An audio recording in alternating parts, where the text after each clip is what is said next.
Media. Here at Roundtable Media, we are dedicated to producing a variety of content. Whether it's news and information or education and entertainment, you're sure to find it here at Roundtable Media. If you're a fan of history, this is definitely the place you want to be.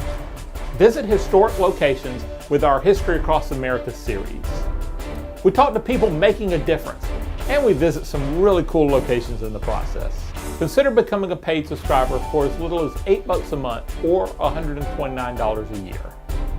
By becoming a paid subscriber, you have access to exclusive content, extended interviews, and up to 20% off prices on our online store. And your subscription allows us to continue to produce quality content for your screen. Watch us on your Roku device, Amazon Fire TV, or by downloading our app, available in the Apple App Store or Google Play. We also offer our viewers a travel booking engine similar to Expedia or Travelocity, where you can get up to 30% off your next hotel or resort. The link is in the description. Have a great day, be safe, and thank you so much for your support.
Hey you guys, we are here just off Washington Road in the heart of Augusta. We're at Walker Chiropractic. Let's go in and find out what's up.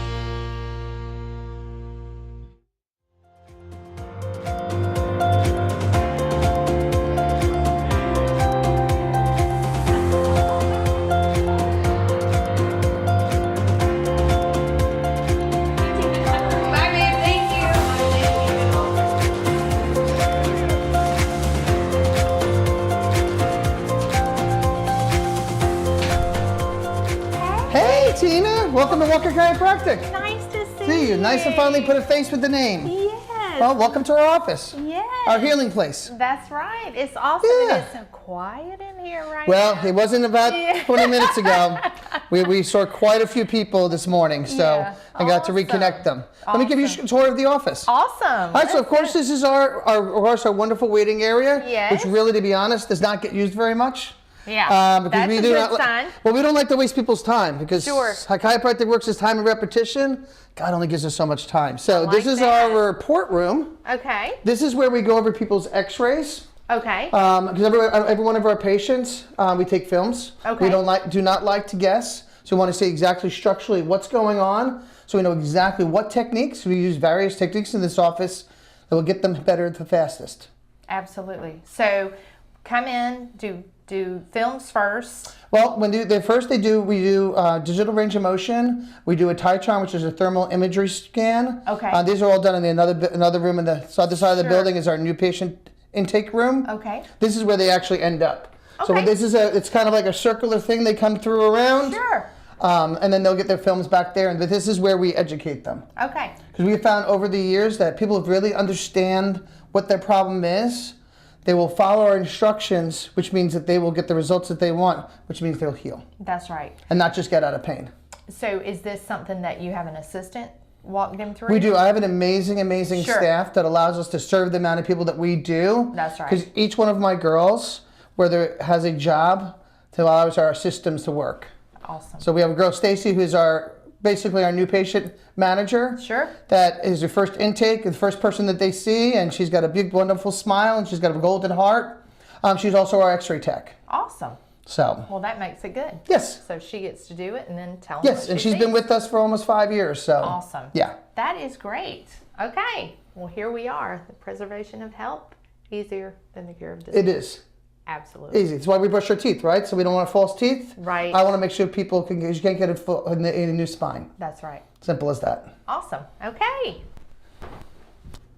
All right, this is our main healing hallway, which can sometimes be back and forth. Sure. Because as I said, we're blessed to help a lot of people. And then this is our adjusting base. Okay.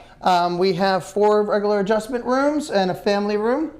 Okay. We do also have another room for some people who do not like the open style adjusting. Okay. We do have a closed room for them. Sure. So, and there's our nice family room. And our wonderful chairs from Ghana. Yes. One of my Wow. fraternity brothers was the first chiropractor in Ghana. Oh, So these were wow. handmade, and actually they didn't have, some of the tribes that he worked with didn't have money, but they had skills. Wow. So he always said, I exchanged life for chairs. That's So that's what they're awesome. called, chairs of life. That's awesome. I love it. Yeah. Do kids sit in these? Oh my God, they love them.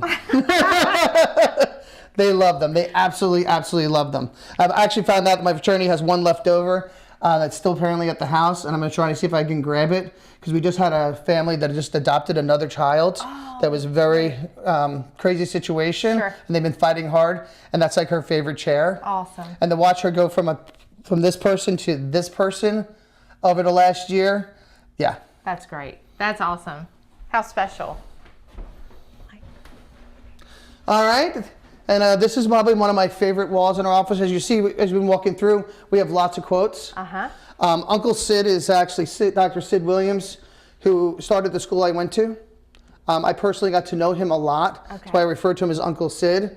And this is one of his favorite quotes, because to me, it's the truth. Like gravity, chiropractic works whether you believe it or not. That's right. Because if people always say you believe in something, well, you don't have to believe in something if it's a truth. Right. So, yeah. That's awesome. So Love it. then this is our therapy area, or we really refer to it as our correction area. Okay. So we do things a little different than some of the other chiropractic offices in the area in general. Sure. We do traditional chiropractic care to get people out of pain, but then they can also try to reduce the damage that's done to their spine. And we actually, because God designed us, they're supposed to have curves in our spine. But when we look from the front to the back, we should be straight. From the side, we should have 3 different curves. If we lose them, then our discs can degenerate faster than they should be. So once we get them stabilized, then some patients choose to actually try to reduce their curves back to where they need to be. Okay. So that's what they do, and we do we have different therapies that we use, different traction devices and stuff that allow us to put that curve back in the people's neck and rehydrate their discs. Okay. And some of them, we're doing this because we're stopping surgeries, which is always nice. That is awesome. You know, and then this wall here is probably another favorite quote, because this is all we do is we're part of the process. That's right. Our job is to reconnect the brain and the body the way God designed it.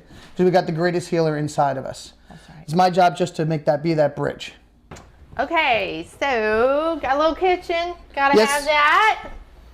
And then this is basically what we call our resting room. Okay. Instead of people just resting, back in the day they used to just rest just lay down for 5 or 10 minutes to allow the adjustment to settle in.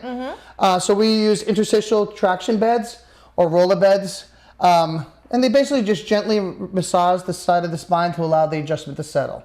Awesome. So that way that when they run out, they're not just running out into doing life, so the adjustment tends to hold a little bit better. Yep. You know, So. I tell my hairdresser she needs a room like this because of all the adjustments. Yes. You know, with And we the also have neck some and all people that will do yeah. it first because they're coming in and they're so stressed or so emotional. Sure. So we find over the last 15 years, some people just come here when they're having a bad day, and they find this a place of peace, I guess. Yeah. And they'll literally be like, I don't know why I'm here, but I'm having this going on today. Yeah. So we'll start them here, let them release some of that garbage, some of that stress, so that way they can accept the adjustment. Yeah. It makes perfect sense to me. All That's right. awesome.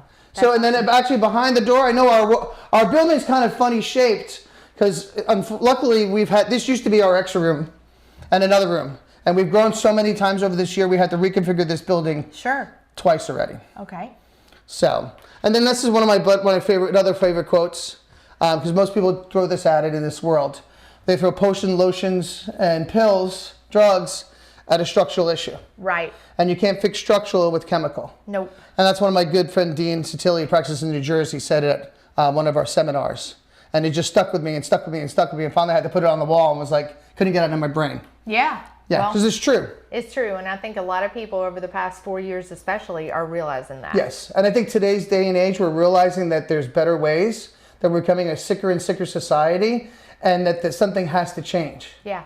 You know, whether it's our food, our diet, and the amount of pharmaceuticals. Unfortunately, pharmaceuticals, there's a time and place. I'm not anti-drug person. But do I think we become a drug first when we need to go somewhere else, try other stuff first? Yeah. I unfortunately have to take a pill every day of my life. I have Hashimoto's. There's no fix for it. But did I try everything else beforehand? Yeah. But we have other stuff going on. There's other things we can try first besides all of a sudden just going to a drug. Sure. Smart. Wisdom. Yeah. I love We it. try.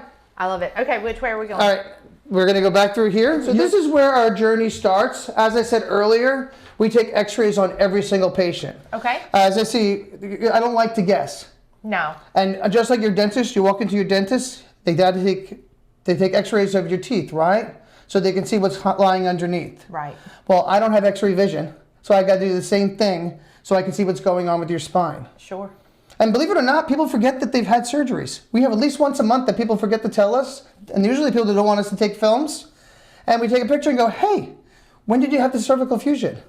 And they go, oh, it was 25 years ago. I forgot all about it. Oh, wow. We can still help them, but we got to take care of them a different way. Sure. That's right. Yeah. Awesome. Go ahead. All right, so this is our backside that nobody gets to see. Sure. That's right. And this is my wife, Wonderful Desk, who does Yay. all of our marketing. Right. You know, she was my first CA. Yeah. We actually built this office from the scratch. She quit her full-time job to give a chance. And that's been 15 years. That's awesome. Yeah. That's great. So, and this is where our back office, of course, our front office, where all the girls are. Right. And as I said, I have an amazing, amazing team that allows me to serve others and do what I'm great at, which is two great things: to educate and to adjust. Yeah. There we go. Because they are amazing at everything else. So, I know people need chiropractic adjustment, and you know people need chiropractic adjustment. Yes. But what do you hear of or you find even when patients boldly come in for the first time? What are the barriers that keep people from seeking out chiropractic adjustment? Well, a lot of people just because the unknown and they don't understand. Or they see some of these crazy videos that are definitely more popular these days, or these videos that are coming through TikTok. And some are good, some are bad. Some of them are not really even chiropractic moves. They're just noisemakers. Most people are afraid that it's going to hurt. Okay. Or they've read of a bad experience in a paper or a bad thing. You know, every profession has had where they've had, you know, a bad thing happen. Sure, absolutely. But, I always answer the question when people say, is chiropractic safe? I've been answering the same way for 20 years. I always ask them how much they think the medical doctor pays for malpractice. And it's going to be anywhere from, $25 to $50, $60, $70, $80,000 a year, right? Counting if they're surgeons and that kind of stuff. Sure. Ours, and I have the highest limit you can have, is $2,000. Wow. I pay more in car insurance on one vehicle than I do for my malpractice insurance. Yeah. And we all know insurance companies do it all by risk. Right. That's right. So that's one of the big things. We'll get people worried or they've heard a bad story that something bad happened. Yeah. So you have a better chance of pretty much winning the lottery than getting hurt by a chiropractic adjustment. Sure. And what do you see, just sort of springboarding off of that, what do you see with new patients as they come in? What is normally the response? Say, not really a direct injury like a wreck or something like that, but someone who just says, for years I've had this pain and this. Well, the number one things people see us for, if I had to go down the list, are going to be, of course, migraines, headaches, neck pain, low back pain, sciatica, right? Those are our big main things. And their response to it is great, but that's actually not our goal. That's actually the side effect of getting people's spine and their brain and the body communicating the way God designed it. Absolutely. The side effect is all that stuff goes away. That's right. Let me know in any position if there's any pain or anything like that, and we will make sure it's taken care of, okay? Deep breath, hold, all the way out, all the way up. Oh, look at that, I get to adjust a birthday princess today? Come face me. Josh. Beautiful. All the way up.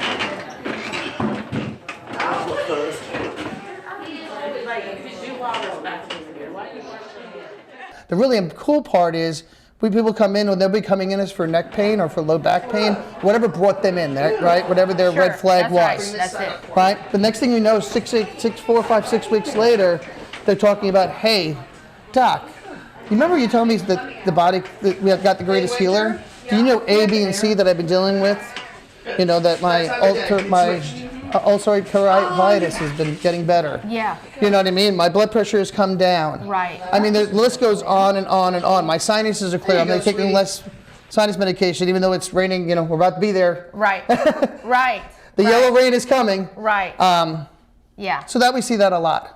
And I think so too, just in conversations in my own personal experience, I think, if God created our spine with all of these nerves and all of these things to connect to it, it just makes total sense that they would all better when that spine is in alignment. Yeah. Well, he thought it was so important that he encased our nervous system was the first thing that made. Right. Right? So the sperm and egg came together. The first system is made is the nervous system. Right. Then he realized it was so important, he encased it in what? The brain and the skull, and the nerves, the spinal cord with the vertebrae. Right. And what happens if one of those misalignments happen? All disease in the body comes down to two things. Either something's working too hard or not working hard enough. Right. Now, if it's caused what we refer to as a subluxation, which means the bone's out of place, rotated out of its normal position, not putting pressure on the nerve, hard bone, soft tissue, never a good thing. Right. And that's what's caused nerve interference. Causes things to either to increase in stimulation or decrease in stimulation. Neither one's a good thing. Yeah. We want to get that pressure off so this talks to this the way it was supposed to. Okay. All right. My last question for now. Okay. Is this, okay, the therapy room. Yes. So I'm someone who I've sought chiropractic. I love chiropractic. I'm a promoter. But I've also had surgeries. I had 3 car wrecks within a period of a year. Okay. So I had some physical therapy, some shoulder surgery, this, that, and the other. And every now and then, like even the rain brings upon, the barometric pressure drops. You're like, So the therapy room, you mentioned some techniques and things like that. Yeah. That You know what? might Before I show you what that is, Yeah. let me show you a why. So you were asking about what we do, what correction and why we do it, right? Right. And what that really means. Sure. Well, we talked about earlier how God designed us to have 3 curves, right? So this is the neck, and we're looking at it from the side. So this is the jaw, this is the back. You're supposed to have a nice curve. It should be a reverse C. And these dark spaces, those are our discs, should get bigger as we go down. Okay. So like, as you can see on this patient, they've got a little bit of what we call an S curve from the whiplash type, and now they've gone reversed. Here's their ear, here's where it should be. So our goal is what we do call correction work and do cervical traction is to reduce this and try to make it look like that. Are we going to make it look perfect? No. But we're going to try to reverse 5, 7, 8 years of damage? Yeah. Because the problem with cervical discs or any discs in general, discs don't have a blood supply. So they're like a set of tires. So how you treat them is how long they last. So you keep driving around with a bad alignment and do the burnouts, the crazy things in life, you're not going to get your 80,000 miles. No, never. Yeah. So we want to help reduce that and take the pressure because they can't be healed. So people that come in with bulges, herniations, even extrusions, which means a blown disc. Wow. We still have opportunities that we can help people so they don't have to get cut on. Sure. And this is one of the ways we do it. So do you have people that come in and you need to start them with the therapies? Oh yeah, if they're coming in their last bet, we have a lot of referrals from orthopedics and neurologists where they don't think they could be a candidate for surgery, Sure. but the results or the percentages aren't really in their favor, or they're just really too young. Sure. So they'll send them to us and say, hey, basically if Chris can help you and he can get you 5, 10, or never have to get cut on, Right. that's huge. That's tremendous. Yeah. Yeah. Well, let's take a look. All right, let me show you what it feels like. All right. All right, Okay. so we're back to our correction room. Okay. And so I was talking about we do cervical tractions. We actually have different ones counting on what's going with their spine. Okay. And some patients will end up using both, so we can try to reduce their curve back to where it was as much as possible, or increase their curve back to where it was. Okay. Right? Or sometimes we have to reduce it and then increase it. Sure. So this is what we call the Dakota unit. That's usually used initially for a lot of people that have a lot of what they call anterior head carriage, or what we're commonly referred to as chicken neck or text neck, so that they're moving forward. Oh. And by the way, in a side note, that is something we're seeing more. When I first started practice 20 years ago, the average person maybe came in that we were dealing with these kind of structural issues, maybe had 1.5 inches, 2 inches of anterior head carriage, in other words, your ears like this, when it should be back here, would maybe be 2 inches would be the max we would see. Once in a while you see bigger ones. Nowadays, because of all the It's texting and this. yeah, Yes. that we're seeing much more of it, that we're seeing sometimes 3, 3.5, 4 inches, and for every inch is like carrying around an extra 10 pounds. Wow. So those people walking around with, say, a 25-pound bowling ball strapped to their head and don't even realize Right. it, and they're compressing those discs, and their degeneration is faster. Right. So we're seeing people in their 30s that might have had the same problem in their 50s because life and style has changed. Right. That's But- right. So these allow us to help put those curves back into people's spines. Okay. Right? This is our posture pump, which is another version of it. Okay? This is where most people start, even if they have to be on this. Sure. Because it's a little bit more gentler. Okay. This guy can be a little more tough. It's like a workout. Right. Because not only here, we're not only adjusting the bones, when we do these therapies, we're working on the ligaments and muscles. Right. So if you're out here, we're learning your body to come back here, That's which right. will open up those spaces.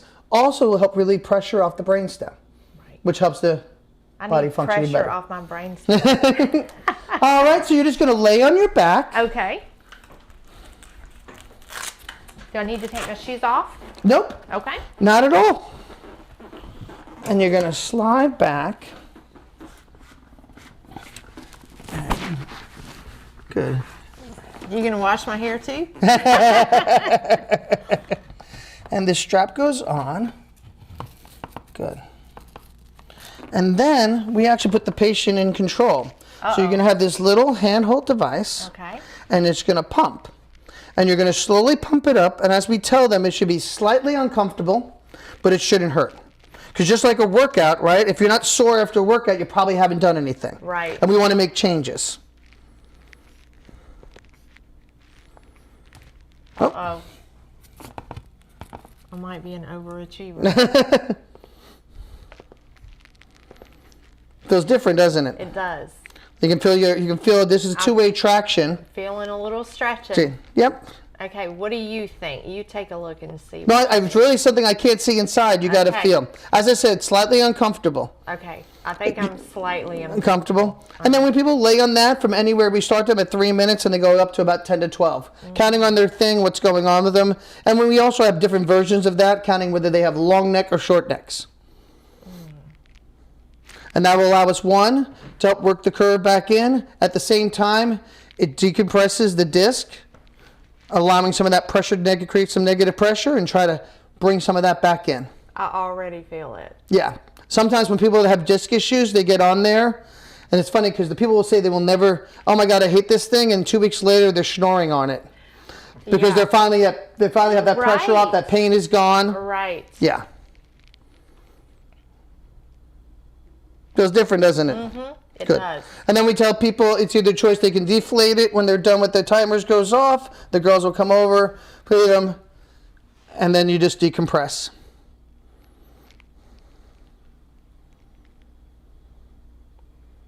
She's like, no, it feels so good. I want to Wake stay me here. up in 20. Oh, this is great. Yeah.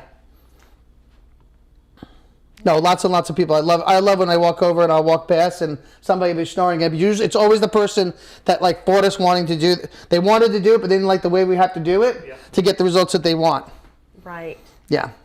So this is trying for us to make true lasting changes. So the degeneration rate that they have, we're either reversing it or drawing a line in the sand and not letting it continue as it is. Absolutely. You know, because we want people. Our goal is, I always tell patients, we have two goals. I want to make you feel better now. And I want to make sure either we're going to correct things or we're going to stabilize and maintain them. So 10 years from now, you're able to do the things you want to do. Right. Because the decisions that we make now determine what our future looks like. That's exactly right. I agree. Night, night. I'm just kidding. All good things must come to an end. And then we've got similar stuff that we use for lumbars as well. Okay, so. So we can do that on just cervicals, but also on lumbars. Perfect. Okay. Do I sit up? Yep, you just decompress and sit up. I have some patients that just sit up. You know, there's not the wrong way or right way. Usually it's some people, especially if they're really acute, we tell them not to decompress it, just to get up, because sometimes then we're going to do a natural decompression. Yeah. Yeah. But that's to make some more permanent changes. Absolutely. Yeah. So would you use this in conjunction with chiropractic? Of course, everybody gets adjusted. Sure. The adjustment is the steak. The other things that we offer are the side dishes. They're important. Sure. They make the complete meal. Right. But also some people, whether it's time, money, or whatever it is, can only do the steak. Sure. And that's great, because that's 90% of what happens. Sure. Because that's what's making sure that your brain and body are communicating, that you're staying clear. How much communication would you say you do with your patients? Education to me is one of the biggest things that we do. So every time a patient comes in, like we go into that x-ray, we go into that report or findings room we went over before, we just went over those films. Right. Everybody gets we go over every film with them, show them exactly what's going on. Mm-hmm. We can't tell you exactly how you got there. We can get an idea, because I don't have a crystal ball. Right. But we want everybody to be educated and understand why they feel the way they do, because then they'll make better decisions. Absolutely. Right? Because a lot of times people don't make good health decisions because they don't understand. Right. And I want, wherever they are, whether they're a blue-collar worker or the doctor down the street, right? I want them to understand what's going on with them and what we can do to help them. Absolutely. And really, we're only helping them help themselves. That's right. That's right.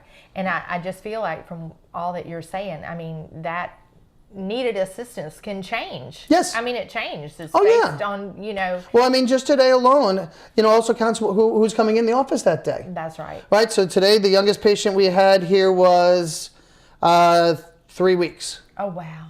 I think the oldest patient today was 88 years old. Awesome. The biggest change I've ever had in my office is 3 days and 99 and 360 days. I would say I should go him 100, but she wasn't there. Yeah. And there was literally room to room. That's awesome. It was awesome. So one final thing. Sure.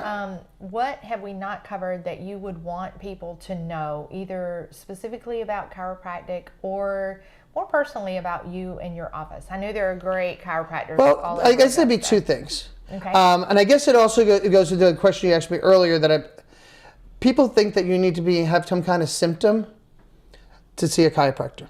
True. And that should be your first entry. Sure. Unfortunately, when the symptoms happen, that means the problem has been there for a really long time. Gotcha. Because unfortunately, in our minds, in our world today, we think no symptoms, I must be healthy. Mm-hmm. Well, 51% of people have a heart attack today felt what yesterday? Yeah, fine. Fine. Were they fine? Right. No, they just didn't know it. Right. So preventative measures, that's why we take pictures of everybody. That's why your dentist finds pictures of everybody, takes those x-rays so we can so we can stop things from happening. Right. Yeah. Our office is on a mission. Okay. It's very simple. We want to see every single person in our community to get the best health care. We want to get them live a better life. And laying our hands on somebody, for me, is not a job.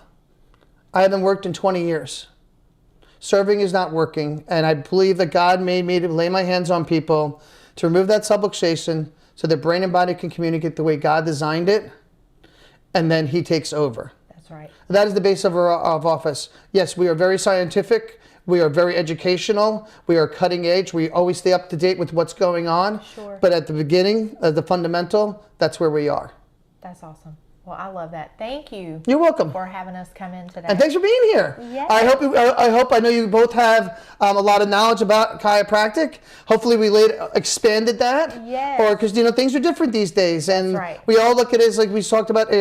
I just want everybody, whether it's coming to see me or seeing, we have some amazing chiropractors in this town. Absolutely. Some of the best.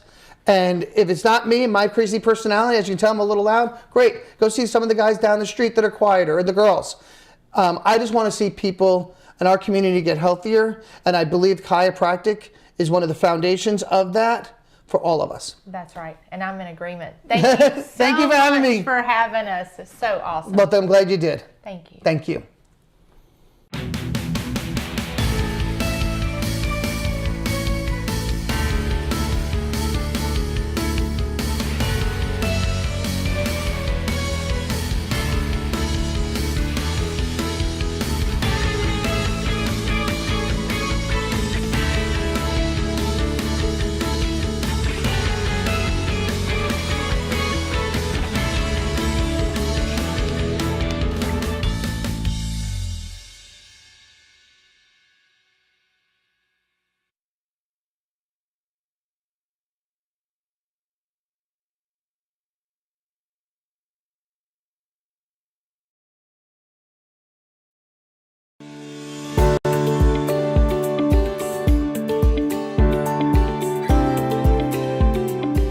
It was lived in by two prominent families in the 19th century. First the Woodruffs, then the Fontaine family, hence the title, Woodruff Fontaine House. The Woodruffs were here. They had the home built in 1871. They moved in 1871. They were only here till 1883. In 1883, the Fontaine family moved in. And the Fontaine family was here. Their time here in the mansion spanned close to 46 years. The death of the matriarch, Mrs. Virginia Fontaine, in 1928, that actually put an end to the home being a private residence. What would you describe the architect? Is it Victorian? Now, technically, it's kind of lumped into the French Victorian category. However, it is Second Empire. Second Empire is a style that started popping up in France under the reign of Napoleon III. And when you look at the outside of our mansion, you'll see the beautiful sloped, what they call the mansard roof. And some of the architectural detailing was very popular for the Second Empire. So technically this is a Second Empire, and we'll just call it French Victorian because that's really what it is. And I love architecture, and that's another thing. I love it when guests come in with their knowledge of architectural styles too, because I've learned some things from guests. Yeah. It's always fun. How big is the home? Well, it's 6 levels when you count the basement all the way up to the uppermost level. We have 2 smaller levels that aren't for living purposes. We call it the tower. So you're 6 levels deep and you're over 11,000 square feet. Wow. The tower, 2 upper levels on the tower, 3 fully furnished floors of living space, and then our basement. So that's 6 levels. Wow. So what can people expect when they come here for a tour? They can expect to see some very lovely, beautiful antiquities. The majority of the antiques, they are period. They did not belong to family members. Some pieces here did belong to families that were donated back by their descendants. When we first opened in 1964, we were empty. We were open for architectural tours, and we started receiving donations. But they can expect to see some beautiful antiquities. We like to have stories with our pieces. They can see some lovely antique textiles. Depending on the season, they can see anything from a lovely summer frock to an exquisite ball gown from the 19th century. They can hear stories about our families, their prominence here in the city, and how they helped develop Memphis in the early days. It's an experience you just want to be here for. We host museum fundraising events. We have some really fun events through the year. We have twilight tours that we do at least once a month, where we do behind the scenes evening tours. And I love to bring guests through here so they can see how beautiful it looks in the evening. Twilight tours are very popular. Like I said, we do those like at least once a month. When we get closer to our really popular seasons of like September, October, November, I'll try to get more than one on the books because they are very popular and they will sell out. And it's lovely. You come through here and you see the low lights and the beautiful candles, fake candles, of course. So that's always fun to have people come in the evening. It's just, it takes it's a totally different look at the home, a totally different way the home looks. Okay, so over here, this is Amos and Phoebe Woodruff. These are watercolors of them when they were a bit younger. This is Amos and Phoebe, a bit older, and their 4 children. From the left over here, that is Sally. She was the eldest child. Over here is Molly, the second oldest, and then Corabelle and Frank, the 2 youngest. Frank was the youngest of all the children. And they also had a son that died in infancy. They are originally from Rahway, New Jersey. Mr. Woodruff was a very successful businessman in Rahway, New Jersey. He owned a very successful carriage making business at that time and many other businesses. He wanted to expand his company. So he came down from Rahway, New Jersey to Memphis in the mid-1840s because he wanted to see what opportunities were here to be had. We've been a city since 1819, but Memphis really started making waves across the nation when it was discovered how our neighboring states, Mississippi and Arkansas, how rich that delta soil was for things like cotton crops. And many opportunities to happen in Memphis, a newly formed port city. So here he comes from New Jersey, and he decides apparently straight away that he likes it. He wants to not just expand his business, but he wanted to become a community member. He wanted to make Memphis their permanent home, his family's permanent home. At that time, it was he and Phoebe, his wife, who, by the way, was never too crazy about moving down here to Memphis, which I can't really say that I blame her. She was a well-to-do, already established social maven right outside of New York City. So you can imagine it was kind of bleak, the thought of her coming down here to this, well, we can't say it any other way. It was a backwater, frontier, really nasty river town. It was 19th century America. But you know, Phoebe being a female, she didn't have any rights. Females had little to no rights in the 19th century. If you were married, you did what your husband said, so she had to come down here with Amos, and they started their family. Sally was born in New Jersey, and then they expanded their family, and when they first came here, they were living downtown because everything was going on just a few blocks east of the river. But in 1870, he purchased this 2-acre plot of land. Other gentlemen had started buying up parcels of land out here in what was then the outskirts of Memphis so they could get away from the city goings on, kind of that filth and what have you, and have some land, a little bit of land out here, and have a prestigious home built. And Amos wanted Phoebe to feel like the queen of her own castle. She would go back to New Jersey homesick, and he was wanting that to kind of like, come on, Phoebe, let's stay put. So the story goes, this is a story that's always been passed down to us, that the mansion was built to appease Phoebe. And that's not a bad thing. She needed to be appeased. She sacrificed a lot to come down here. So they broke ground in 1870 and moved in 1871 in late autumn. They were only here about 12 years though. A lot of work for only being here about 12 and a half years. Okay, so in 1883, after the Woodruffs were only here about 12 and a half years, sadly, there were circumstances that they could not control that made them sell the mansion. One of those being Memphis during the yellow fever epidemics of the 1870s. They were horrific. 1873, the Woodruffs had only been here a couple of years. 1873, a bout of fever came through, yellow fever. It was really bad. It was horrific. But only around 2,000 souls died. I say only 2,000 because 5 years later, in 1878, it was literally hell on earth here. Fever came rolling through in early August.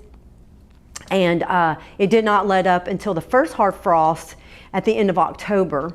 And take in mind that at that time in American history, they still did not know yet what was causing the fever. We know now, of course, and we're very well protected in our part of the world, it's mosquito-borne, it's mosquito-transmitted. At that time, they had a feeling it had to do with some summer, some water, some swamps, etc. But it was every man for himself. We have to do what we can do.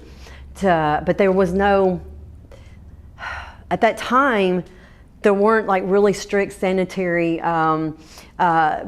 protocol in cities, etc. That would come after.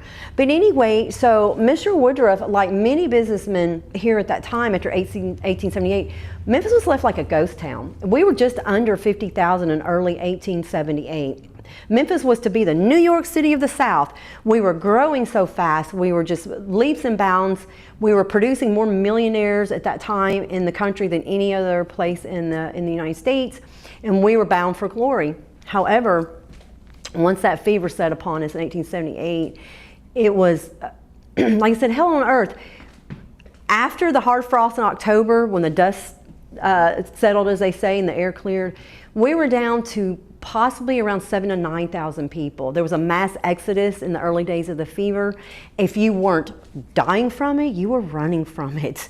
That's how it was. And most of those people that ran from it just would not come back. And Memphis was left a ghost town. Many businesses closed down. Mr. Woodruff, of course, like many other businessmen, really their personal fortunes took a huge hit. That combined with some national gold panics that went through. The price of gold bottomed out, and those were heavily invested. They lost a ton of what they had worked so hard to acquire. Mr. Woodruff being one of those. They had to make the hard decision to sell the mansion in the early 1880s. So in comes this beautiful couple right here. This is Nolan and Virginia Fontaine. Nolan Fontaine was born in Terre Haute, Indiana, but he was raised in Louisville. His family, the Fontaine family, they go back generations in Louisville, Kentucky. He came to Memphis in 1861 at the age of 21. And like many other men at that time, he was coming to establish some type of career, some type of business opportunities. First, though, he fell in love with Virginia Eanes. She was a local young lady, and they got married in 1864. Now, in 1883, he was the founder of one of the most successful cotton factory and wholesale grocery businesses in the United States. It was actually the largest and most successful in the United States and third in the world. He and his partner named Napoleon Hill. He was doing quite well because he came to Kentucky, a little inexperienced. He had some money, but it was family money. But he was 21 years of age. The 19th century, a 21-year-old man, and you're an adult, son. A little bit inexperienced, but he was educated and he was very shrewd. So when he partnered with Napoleon Hill, it was nothing but good times, you know, building businesses. And cotton was king here in Memphis. Well, that's what we used to be called, King Cotton. So he got in on the right market. Mr. Woodruff had dabbled in it, but everything of his took a beating after the yellow fever and the gold panics I spoke of. So he and Virginia get married in 1864.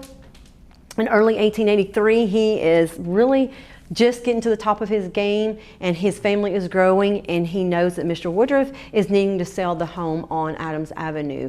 So he goes to Mr. Woodruff because they were business associates. They did know one another. How close they were as far as friends, we don't know, but they did know one another.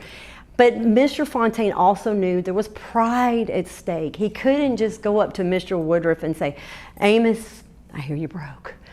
Give me your house. It was nothing like that. There was pride at stake. They struck a gentleman's agreement. They actually traded homes, and the Fontaines gave the Woodruffs $40,000. The Woodruffs were not destitute, but they had really fallen. Their fortune had really fallen. So I imagine that $40,000 and a simple home swap was a blessing to them. So Phoebe Woodruff could go and move into a very well-established, fashionable town home that had been established by the Fontaines. So she did not have to go even back to New Jersey or go and find some lower class housing. That would have been such a disgrace for Madam Phoebe. I would hate to think that would happen. So it was, we'll say, a win-win. but we don't know. We don't know. There was probably some heartache involved, a little bit of business maneuvering that maybe seems a little not quite ethical maybe to us today. We don't know. But they moved in 1883, 6 children. They would have 3 more that were born here in the mansion. They lost a child at 11 months old, but they still raised eight children here, 4 girls and 4 boys. Very well-loved family. They were the glamour couple here when they moved into onto Adams Avenue, Millionaires Row as it became known as. Because we look at them, they were young, they were beautiful, they're about 20 years younger than the Woodruffs. And they were, I made this reference before, the Brangelina of the day, but you know, Brangelina, they're divorced, but you get the reference, yeah? So they had well-known parties. Whenever some dignitaries, presidents, governors, President Grover Cleveland came to this mansion more than once. Mr. Fontaine was always at the forefront. He and Napoleon Hill and a few other distinguished gentlemen in town would be at the forefront of greeting the dignitaries. And they came from all over the world. And this was the couple that they wanted to meet. So, Mr. Fontaine has been a very successful businessman for many years in the city of Memphis. He passed away at the age of 72 in September of 1912. Lovely Virginia lived about 16 years longer, and she died peacefully upstairs in her bedroom in 1928, surrounded by children and grandchildren. Wow. We strive to continue the legacy of both families today. We hope that we do them proud. We're very respectful. We expect that of our guests. We have very few rules when you come here. The usual, don't touch our antiques, etc. Don't taunt anybody. Don't look at a photo and just be respectful, be kind. Our lovely proper parlor, also known as the ballroom. The mansion is large, but it is not large enough to have a separate ballroom. Now, the families, being prominent families with full social calendars, socializing would have been a norm. Mm-hmm. And this room was very important when they were entertaining. And the servants would come and move all the furniture out, leaving this lovely large room for guests to mingle and dance, etc. So this was, let's say, the party room of the home. And that's why we refer to it as the ballroom. And technically it's the proper parlor. Every Victorian home, no matter the economic status of the home, they would have had a proper parlor. That's something you would strive for in your home. So what we have on now on our mannequins, we are very fortunate here at the Woodruff Fontaine that we have had so many generous benefactors, and they've not only donated furnishings, china, crystal, etc., but also beautiful, beautiful vintage clothing. These are from turn of the century going into the early 1910s and teens. If you want to say all the fun was held here on the first floor with the parties and the soirees, well, the second floor, that's where all the family secrets played out. That's where the families lived the majority of their lives. Up here on the second and third floors. Private family time. Back in the 19th century and in portions of the 20th century, of course, outside entertainment had become available, but on average, a family just didn't go to the cinema or the plays or the opera houses as often as you would think. They did start going more and more as it became available, but the majority of their personal time was spent here in their homes. Their homes were their world, and their world was inside their homes. Now the Fontaines, they did a lot of outside socializing. Memphis had some very fine opera houses at one time. We were in the cutting edge of having the early cinemas where those new films were being shown, and there were all kinds of outside entertainment venues that started becoming available. However, we as a modern society, we do a lot of socializing outside of our home. We do the majority of things outside of our home, I think it's safe to say. I know there are millions and millions of homebodies around the world, but we also as a people like to be out in the world. At that time, their home was their world. So they spent a huge part of time upstairs. This was the master bedroom of the home. We do have some of the Fontaine's belongings here. That was Mrs. Fontaine's beautiful mahogany writing desk. That was a mirror that belonged to the Fontaines. It's up there on the mantle now. When the Woodruffs moved in, their daughter Molly, who was 19 at the time, got married downstairs. And when she came back from a 2-month honeymoon in New Orleans, she and her new husband settled here. This was their bedroom. On the other side of the bed is a door that connects to the second room, and that was their parlor. Okay. So that's the way it would work in those days. Again, you didn't really hang out so much on the first floor if you weren't entertaining. So you spent your family time up here. So bedroom, connected parlor. Like across the hall, there's a connected parlor from the family, the master bedroom. We're open Wednesday through Sunday from 12 p.m. to 4 p.m. And people can go online to purchase tickets? They absolutely can go online to purchase tickets. They can come in the day of and purchase them right here in the mansion, or they can go online for their convenience. We offer both, and we take credit cards online, of course, credit cards and cash in the museum once you get here. Awesome. What do you hope that guests take away after the tour? I will tell you, the best thing for me is when our guests compliment with things such as, it is so beautiful, it looks as though someone's still living here. It is exquisite. I always get a really good feeling when people say, it looks like someone's living here, it's alive with beautiful furnishings. That is what I love, because I'm like, that's what we strive for. We stage the home as though the family is still here. Families that lived here, that they're still here, they're carrying out their daily routine. So people will get a sense of the hard work and the preservation efforts. It's not easy. I mean, honestly, it's not. It's run on a tiny staff and some volunteers. We wouldn't be here without volunteers. I started as a volunteer. So we like it when people compliment our hard work. We know it's paid off.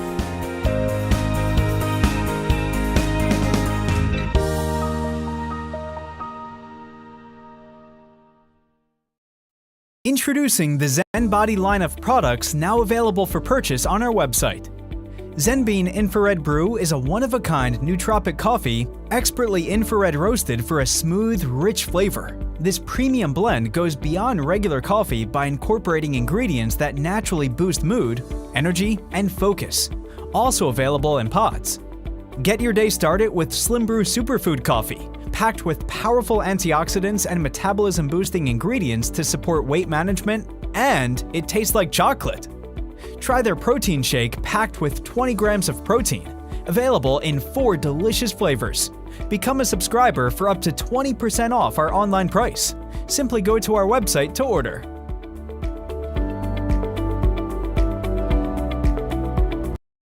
Hey, how would you like to win some tickets to the Atlanta Braves home game throughout the 2025 season? If the answer to that question is yes, go to our website, roundtabletv.net, and scroll down the homepage, and you will see trivia contest. Answer all 5 questions correctly, and you will be entered into a drawing to win Braves tickets. And we'll be doing this throughout the 2025 season.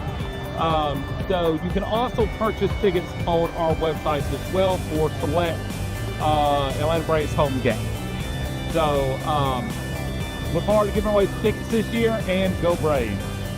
Hi everyone, this is Ben with Roundtable Media. Here at Roundtable Media, we are dedicated to producing a variety of content.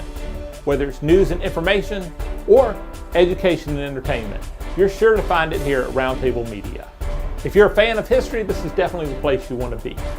Visit historic locations with our History Across America series. We talk to people making a difference, and we visit some really cool locations in the process. Consider becoming a paid subscriber for as little as $8 a month or $129 a year. By becoming a paid subscriber, you have access to exclusive content, extended interviews, and up to 20% off prices on our online store. And your subscription allows us to continue to produce quality content for your screen.